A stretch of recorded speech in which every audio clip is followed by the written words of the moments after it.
Olá, turminha! Vamos iniciar uma nova unidade, apostila de português.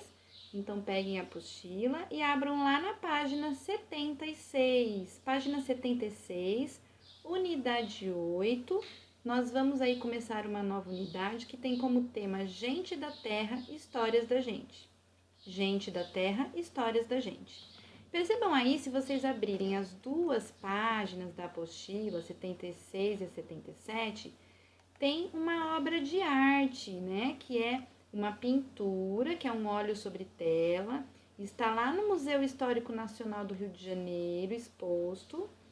E esse quadro se chama Desembarque do Pedro Álvares Cabral em Porto Seguro, em 1500 a 1900. Oscar Pereira da Silva, que foi a pessoa que pintou.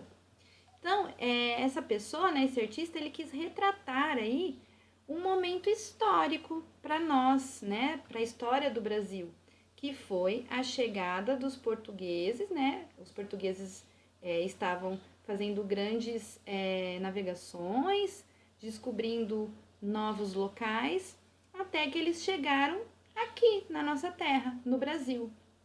E quando eles chegaram aqui, eles avistaram pessoas que já moravam aqui, né? Que eram os indígenas.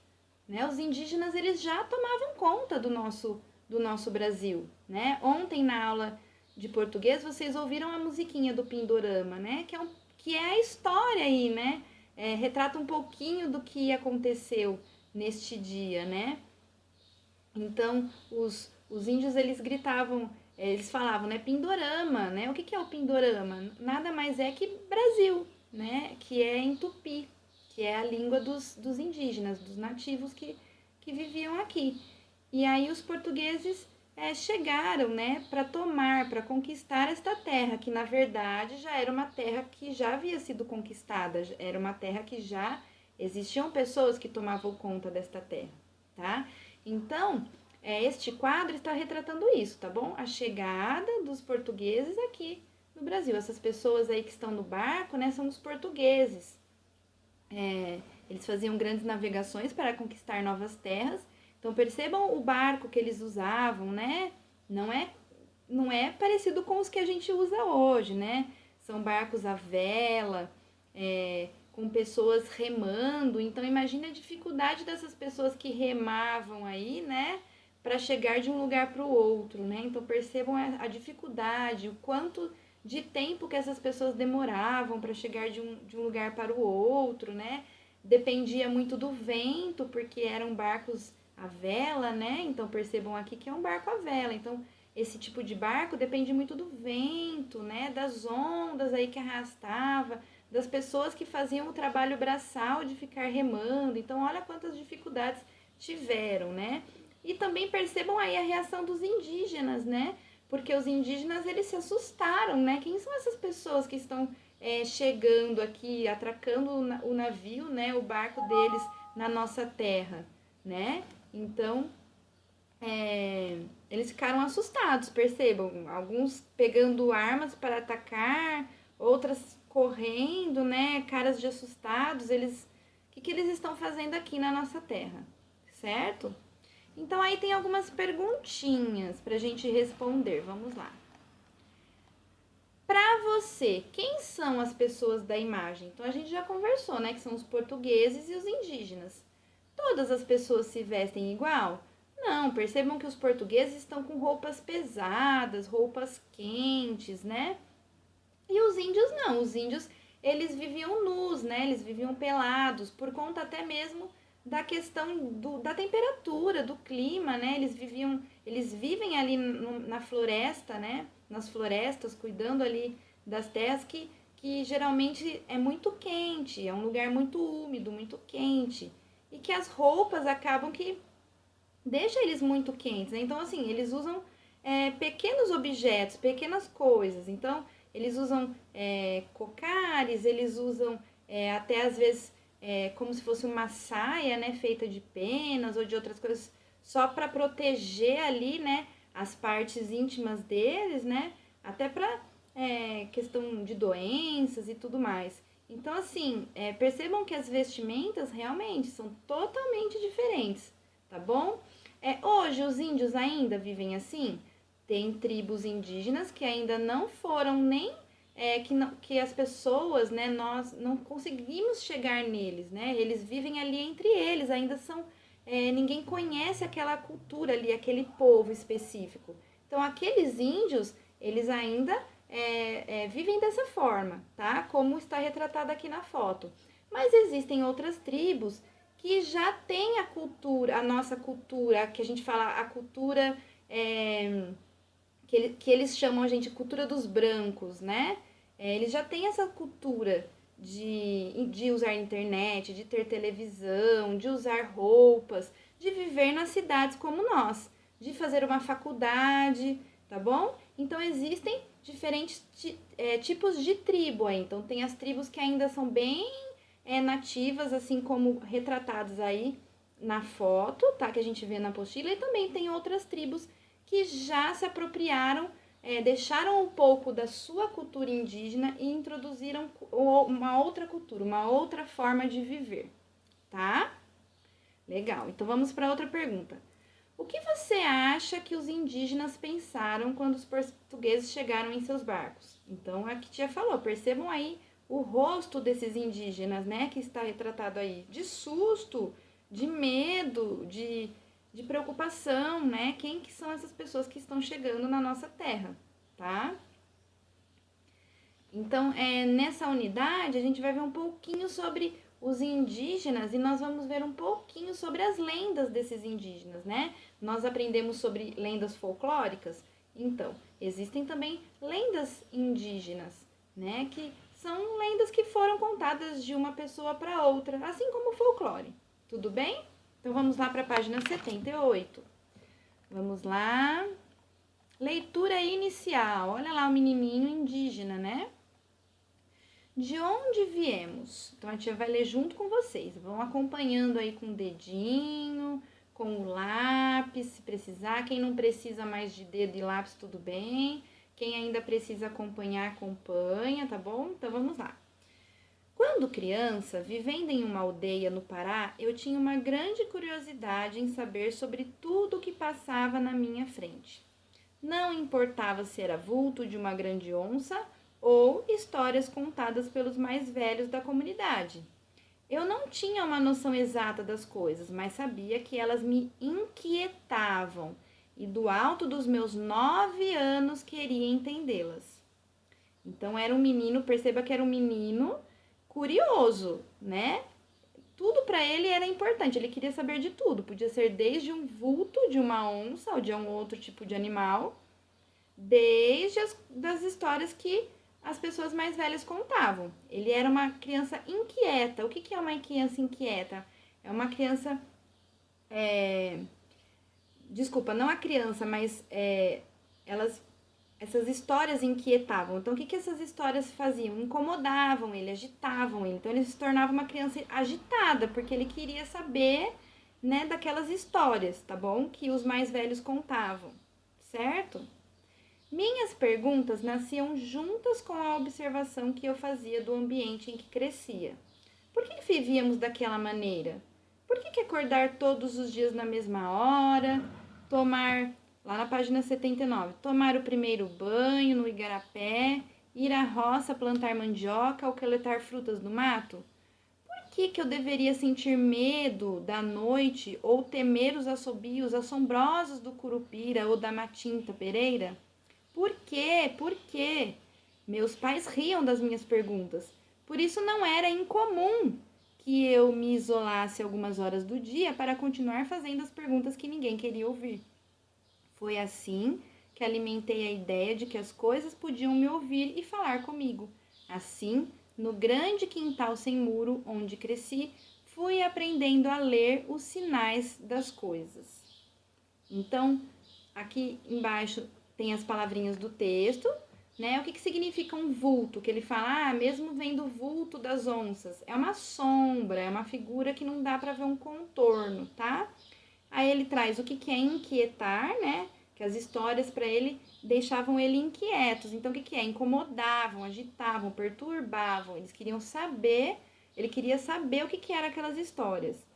E aí também traz o que é incomum, né? Fala assim, por isso não era incomum que eu me isolasse algumas horas do dia. Fora do normal, isso não era estranho que ele ficasse sozinho algumas horas, né? Para continuar fazendo perguntas, para se questionar aí, tá?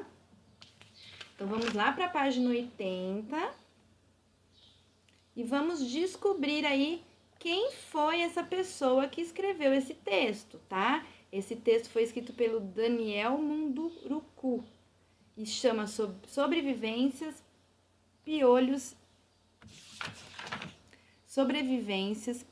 e Afetos, Rodas de Conversa com Educadores, tá?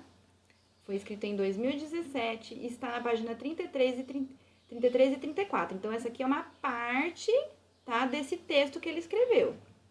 E aí, aqui aparece um pouquinho do autor. Olha lá quem que é. Daniel Munduruku é professor e escritor indígena da etnia Munduruku, formado em filosofia, história e psicologia. Então, lembra que a tia falou que tem índios que são formados, que fazem faculdade, tá? É comendador da Ordem do Mérito Cultural da Presidência da República desde 2008 e já recebeu diversos prêmios literários no Brasil e no exterior. Em 2018, ganhou o prêmio da Fundação Bung pelo conjunto de sua obra e atuação cultural.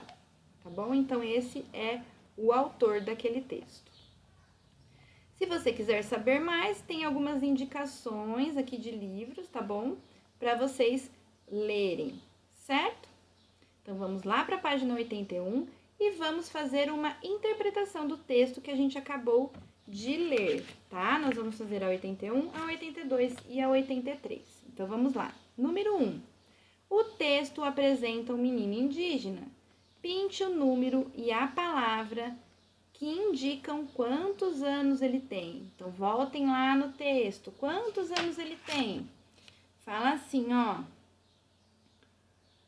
Eu não tinha uma noção exata das coisas, mas sabia que elas me inquietavam e do alto dos meus 9 anos queria entendê-las. Então, quantos anos ele tinha? Então, eu vou pintar aí o número 9 e aonde está escrito 9? 9, certo? Número 2. O texto destaca que o menino era o quê? O que ele era? Ele era metido? Não, isso não fala no texto. Ele era um menino curioso? Ah, isso sim, isso fala no texto. Então, vamos fazer um X. Ele era desobediente? Não, não fala isso. Ele era sonhador? Também não fala isso no texto. Então, ele era um menino curioso. Número 3. O curumim fazia muitas perguntas.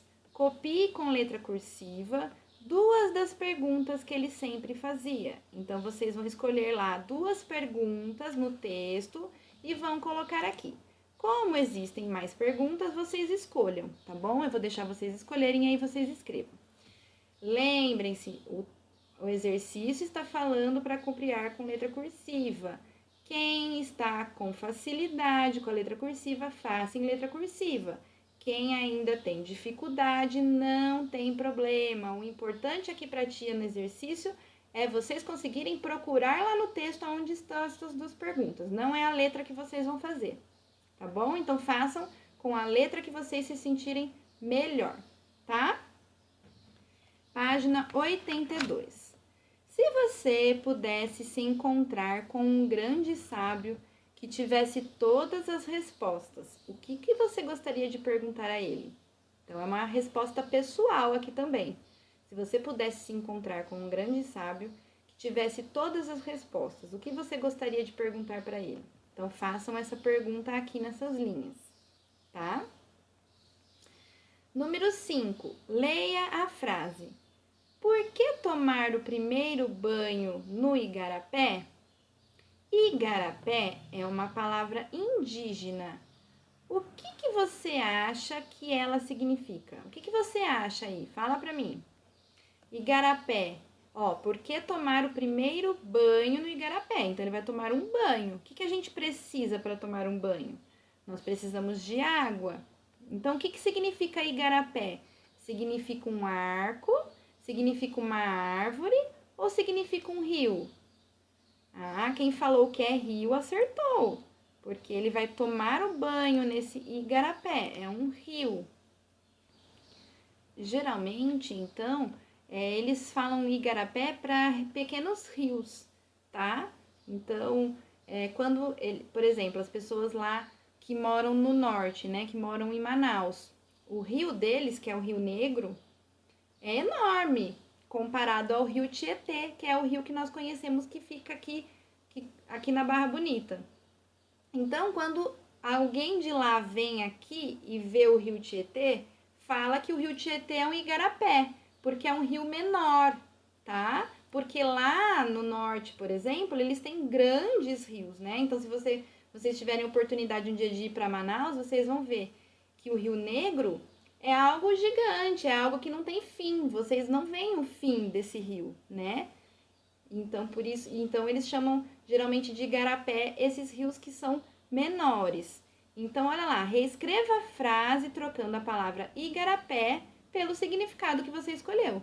Então, a frase é: por que tomar o primeiro banho no igarapé? Então, vocês vão escrever por que. Então, a frase vai ficar: por que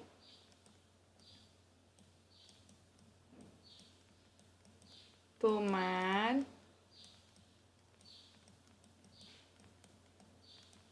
o primeiro, eita letra da tia Suene, banho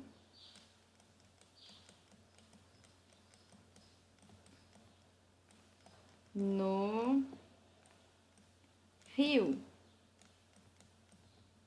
ponto de interrogação, tá bom? Vamos lá, número 6. O Curumim citou algumas lendas do seu povo. Pinte as sílabas que formam o nome dessas lendas. Então, a primeira lenda que ele traz lá no texto é o da Curupira. E, e a outra lenda é do... Peraí que a tia vai voltar lá no texto para ler certinho. Do Curupira e do Matinta Pereira. Matinta Pereira. Então, nesta lenda 1, vocês vão pintar as sílabas que formam Curupira. Então, vamos lá. Curupira.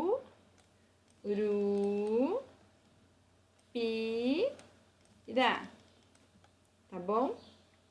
Lá no lenda 2. Agora, vocês vão pintar o Matinta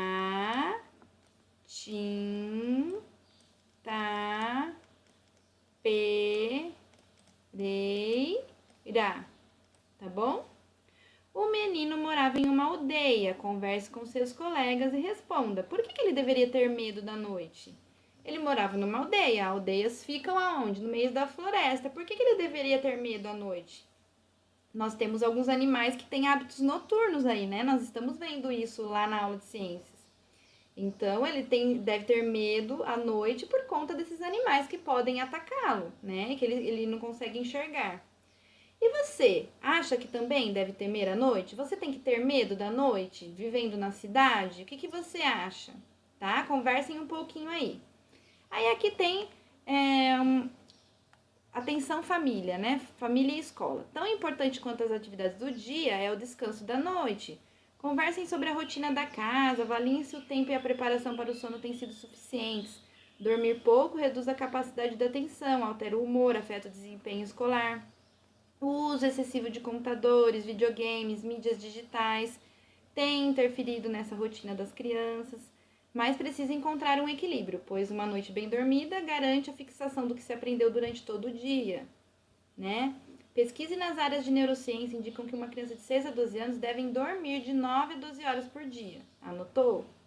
Então, assim, vamos conversar aí como está sendo a rotina, como está sendo o sono de vocês, né? Vocês estão dormindo muito tarde? Ou vocês estão dormindo no horário que dá mais ou menos 9 a 12 horas, que vocês consigam dormir de 9 a 12 horas por dia?